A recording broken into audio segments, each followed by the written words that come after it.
সালাত আদায়কারী যখন আল্লাহর সামনে যাওয়ার আগে পবিত্রতার সকল ধাপ পূর্ণ করে, তাকে অনুমতি দেওয়া হয় আল্লাহর ঘরে প্রবেশ করার, তার সামনে দাঁড়ানোর।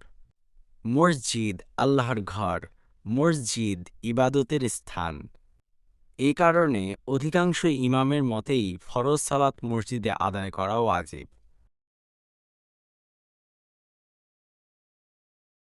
অন্যদিকে বান্দা যখন দুনিয়াবি কাজে ডুবে যায়, ইবাদত থেকে নিজেকে দূরে সরিয়ে নেয়, তখন তার অবস্থা দাঁড়ায় পলাতক ভৃত্যের মতো, যে তার অঙ্গ প্রত্যঙ্গ এবং হৃদয়কে তার প্রভুর জন্য নিয়োজিত করা থেকে বিরত রাখে।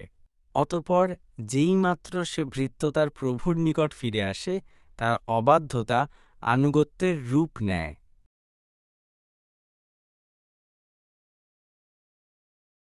ঠিক তেমনি বান্দা যখন বিনয়ের সাথে আল্লাহর সামনে দণ্ডায়মান হয় এবং আল্লাহর নিকট নিজেকে সমর্পণ করে, আল্লাহর দয়া এবং করুণা তাকে ঘিরে ফেলে এবং আল্লাহ তাকে তার অনুগত বান্দা হিসেবে গ্রহণ করে নেন।